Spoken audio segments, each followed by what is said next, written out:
नमस्ते। आप सभी से अनुरोध है कि कृपया हमारे चैनल को सब्सक्राइब करें, वीडियो को लाइक करें और हमारे धर्मापणः मर्चेंडाइज स्टोर पर अवश्य जाएं, जिसका लिंक नीचे दिया हुआ है। वहाँ पे आपको विंटर क्लोथिंग्स के ऑप्शन मिलेंगे। भाग यूनुस भाग, ये नारा जो है अब वो बांग्लादेश में गूंजने लगा है, क्योंकि वो जो उस्मान हादी जो मारा गया था, उसका भाई स्वयं खड़ा होकर कह रहा है कि उस्मान हादी को मरवाने वाला और कोई नहीं, ये यही मोहम्मद यूनुस है, जो कि ये चाहता है कि किसी तरह से यहाँ पर केओस हो जाए और इलेक्शंस टल जाए। ये अब जो छात्र संगठन है वहाँ के, यहीं वही जो विप्लव जुलाई विप्लव, तो वो जो विप्लव वाले जो छात्र संगठन है, वो अब ये कह रहे हैं कि भाग यूनुस भाग। कह रहे हैं कि यूनुस अब यहाँ से भागेगा अगर इसने वो जो फैसल करीम यूसुफ या जो भी है, जो फैसल जो कि उसका हत्यारा है उस्मान का, उस्मान हादी का, उसका ये भाई कह रहा है। तो अब आप सोच लीजिए यूनुस मियाँ की क्या हालत है। और ऊपर से भारत ने क्या किया है साहब।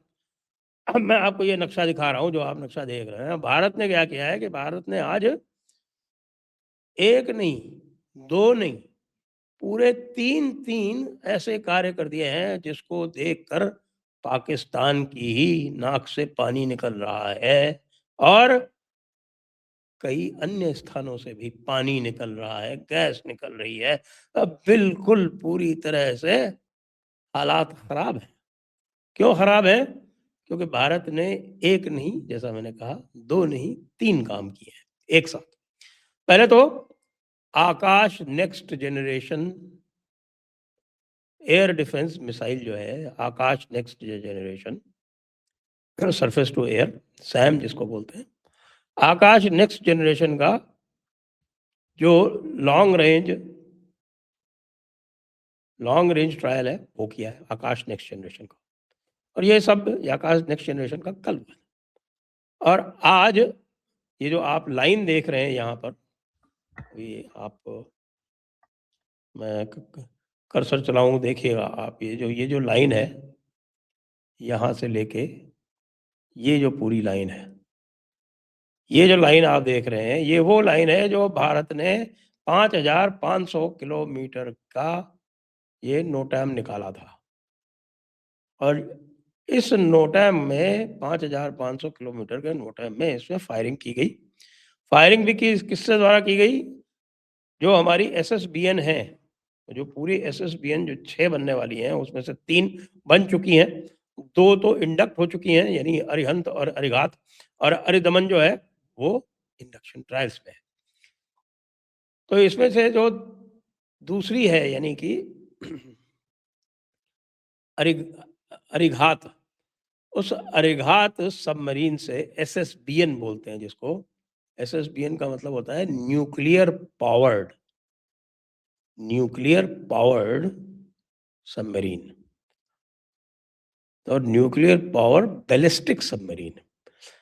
एक दूसरी होती है न्यूक्लियर पावर्ड सबमरीन, उसको बोलते हैं एसएसएन। तो ये एसएसबीएन अरिघात, उससे के फोर, अधिकतर लोग के4 ही बता रहे हैं, इस पर कोई ऑफिशियल प्रेस रिलीज आई नहीं है। आपके ऑफिशियल प्रेस रिलीज आकाश पे तो अवश्य आई है, लेकिन इसके ऊपर ऑफिशियल नहीं आई है, लेकिन बताया सभी को जा चुका है कि हाँ साहब, ये टेस्ट कर लिया गया है। अब आप कहेंगे कि साहब कि ये एसएसबीएन और ये के4 बैलिस्टिक मिसाइल, इसके लिए बांग्लादेश की क्या आवश्यकता है? मतलब बांग्लादेश के लिए इसकी क्या आवश्यकता है? नहीं, बांग्लादेश के लिए आवश्यकता नहीं है, लेकिन बांग्लादेश के स्पॉन्सर्स के लिए तो इसकी आवश्यकता है ना। बांग्लादेश का स्पॉन्सर आजकल कौन है? बांग्लादेश का स्पॉन्सर आजकल पाकिस्तान है। जी हाँ, पाकिस्तान जो है वो इस समय बना हुआ है बांग्लादेश का स्पॉन्सर। जब पाकिस्तान में ये हाल होगा तो फिर बाकी क्या होगा? अब आप सोच लीजिए। तो ये पाकिस्तान के लिए इसका ये कार्यक्रम किया जा रहा है कि पाकिस्तान वालों, होश की दवा करो, तुम्हारी ये औकात नहीं है कि तुम हमारे घात प्रतिघात अरिघात झेल पाओ, विशेषकर से जबकि ऑपरेशन सिंदूर 2.0 जो है वो नेवी के माध्यम से ही होना है। तो पता है सबको कि नेवी के माध्यम से होना है। तो जब नेवी के माध्यम से होना है तो सबसे पहले तो पाकिस्तान को डरा दिया गया, फिर लाए गए साहब क्या, हमारी आकाश एनजी, आकाश नेक्स्ट जनरेशन, जिसकी की टेक्नोलॉजी जो है वो पुरानी वाली जो आकाश है, यानी पुरानी वाली आकाश भी आपको पता है 40 से 70 किलोमीटर तक, जिसको बोलते हैं इंटरमीडिएट रेंज, एयर डिफेंस के लिए बहुत अच्छा काम करती है। एक इसके भी शॉर्ट रेंज है, शॉर्ट रेंज के अलावा ये इंटरमीडिएट रेंज है, और उसके बाद लॉन्ग रेंज है। तो लॉन्ग रेंज एयर डिफेंस आपको पता है कि हमारे वो S-400 है। लेकिन आकाश जो है ये इंटरमीडिएट रेंज, आकाश और ये बराक, इनका मिक्सचर करके पूरा का पूरा जो इंटरमीडिएट रेंज हमारा एयर डिफेंस है वो सिक्योर किया हुआ है। पाकिस्तान ने जो बैलिस्टिक मिसाइल्स ऑपरेशन सिंदूर के टाइम पे भारत पे दागी थी, उनकी व्यवस्था यानी उनका कार्यक्रम निपटाया गया था किससे? उनका कार्यक्रम इसी से निपटाया गया था। बिल्कुल। तो अब इसका क्या आगे काम होगा, मैं आपको थोड़ा-सा और अब ये बता देता हूँ। ये जो आप यहाँ देख रहे हैं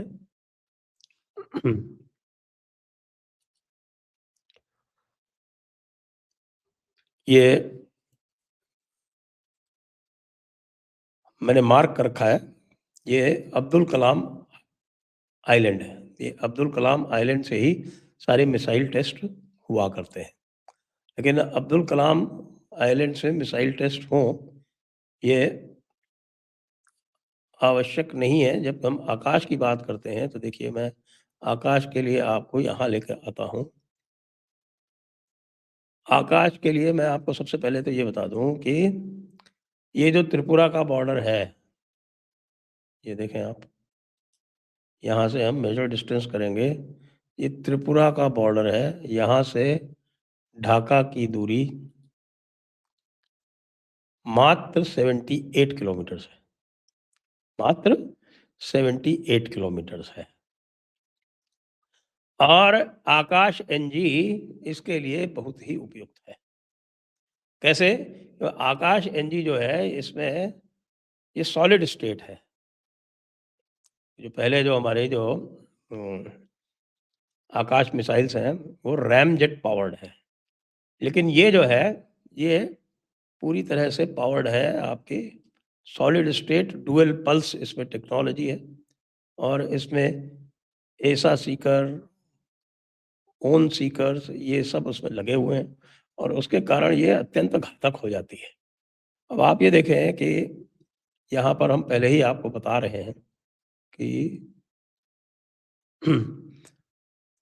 त्रिपुरा में हमारी ऑलरेडी बटालियंस का इंडक्शन हो रहा है और उस बटालियन के इंडक्शन से संबंधित जो भी बातें आ रही हैं उसके बारे में आपको सब हम बता चुके हैं।